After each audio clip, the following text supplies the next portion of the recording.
के इलाके में आ गई है तो सारे किन्नर कमला के पास जाकर उसका हाल पूछने लगते हैं। क्या हुआ बहन, तुम्हारी गर्भवती अवस्था में इतनी बुरी हालत कैसे?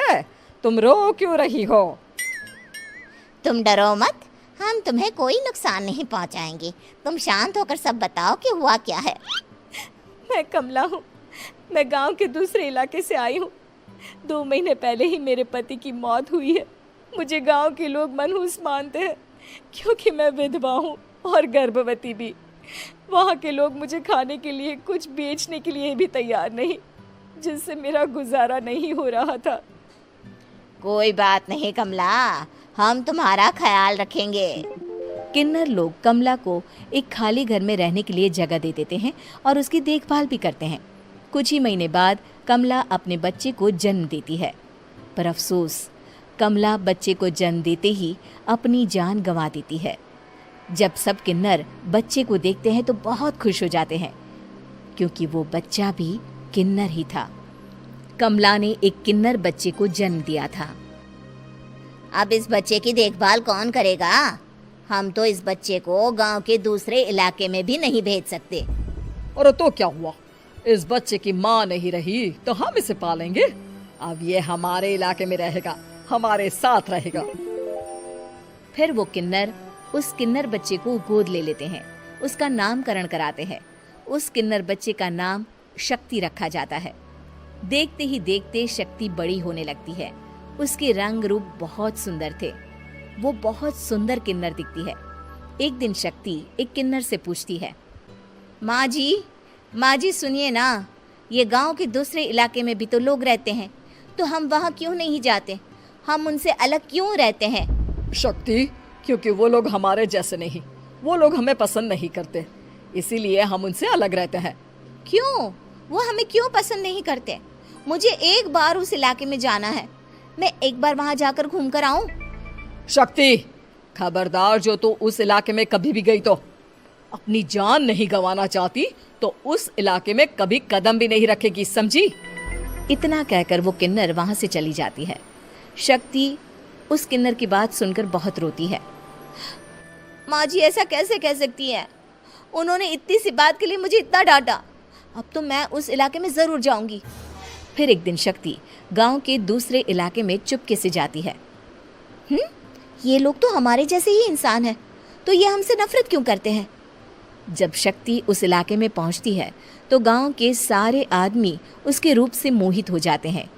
वो लोग ये अंदाजा नहीं लगा पाते कि वो किन्नर है।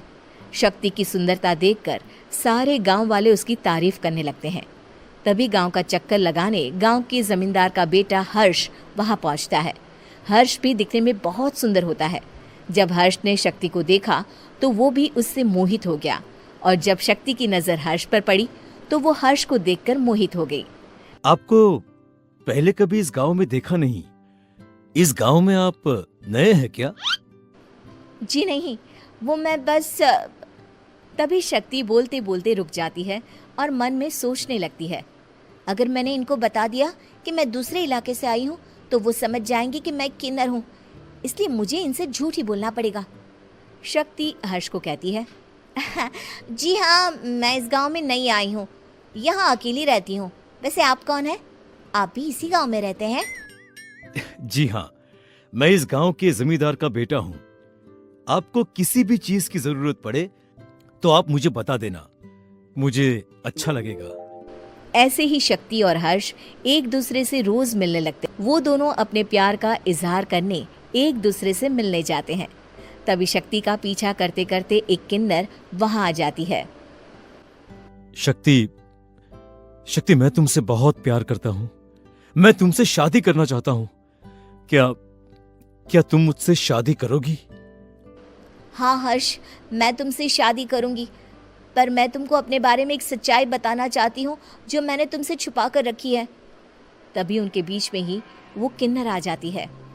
शक्ति, तेरी हिम्मत कैसे हुई ऐसा करने की? वो किन्नर शक्ति को खींचकर गांव के जमींदार के पास ले जाती है। हर्ष भी वहां शक्ति को बचाने के लिए पहुंच जाता है। जमींदार शक्ति और हर्ष के प्यार के बारे में सुनकर गुस्से में आ जाता है और शक्ति को गांव के बाहर निकालने की सजा देता है। शक्ति ये बात सहन नहीं कर पाती और कुएं में कूदकर अपनी जान दे देती है। जमींदार हर्ष की शादी गांव की एक लड़की से करवा देता है, पर हर्ष इस शादी से खुश नहीं होता। शक्ति अपना बदला लेने के लिए मरने के बाद किन्नर चुड़ैल बन जाती है। अब मैं इन गांव वालों को नहीं छोड़ूंगी, अब इनसे मैं अपने प्यार का बदला लूंगी। किन्नर चुड़ैल गांव वालों को परेशान करना शुरू कर देती है। एक बार वो रात को गांव के खेतों में पहुंच जाती है और वहां आग लगा देती है। सारी फसल जल के राख हो जाती है। जब एक आदमी रात को उठकर देखता है कि खेत में आग लग गई है तो वो वहां पहुंच जाता है। वो देखता है कि खेतों के बीचों बीच एक किन्नर चुड़ैल खड़ी है और वहां खड़े होकर ताली बजा रही है। गांव वाला किन्नर चुड़ैल को देखकर बेहोश हो जाता है। जब सुबह उस आदमी को होश आता है तो वो सीधा जमींदार के पास जाता है। अरे जमींदार साहब, अरे वो किन्नर चुड़ैल ने मेरी सारी फसल जला दी। अब मैं क्या करूंगा, क्या होगा मेरा? जमींदार चुड़ैल किन्नर का नाम सुनते ही सब कुछ समझ जाता है। अब वो बहुत डर जाता है। उसी रात को जब जमींदार डर के मारे अपने कमरे में सो नहीं पाता, तभी वहां अचानक से किन्नर चुड़ैल आ जाती है। किन्नर चुड़ैल जोर जोर से जमींदार के आगे खड़ी होकर हंसने लगती है और ताली बजाने लगती है। जमींदार उस डरावनी किन्नर चुड़ैल को देखकर बहुत डर जाता है। तूने मेरे साथ बहुत बुरा किया, अब मैं तुझे जान से मार दूंगी। नहीं नहीं नहीं नहीं नहीं, मुझे माफ कर दो, मुझे मत मारो। मैं कभी ऐसा दोबारा नहीं करूंगा। अब तुम जो बोलोगी वही मैं करूंगा। ठीक है, मैं चाहती हूँ कि किन्नर इलाका गांव के इलाके से जुड़े और गांव का कोई भी आदमी किन्नर समाज से द्वेष ना करे, उससे नफरत ना करे, नहीं तो मैं सारे गांव को मार दूंगी। और तुम गांव में एक नया कानून बनाओ कि अगर किसी ने भी किन्नर समाज को हानि पहुंचाने की कोशिश भी करी या इनसे भेदभाव करने की भी कोशिश करी तो उनको कड़ी से कड़ी सजा मिलेगी। हाँ हाँ हाँ हाँ, मैं ऐसा ही करूंगा। तुम जो बोलोगी वो मैं करूंगा, पर मुझे जाने दो प्लीज। तब वो किन्नर चुड़ैल वहां से चली जाती है। गांव का जमींदार किन्नर चुड़ैल का कहा मानते हुए दोनों इलाकों को एक कर देता है और नया कानून भी लागू कर देता है।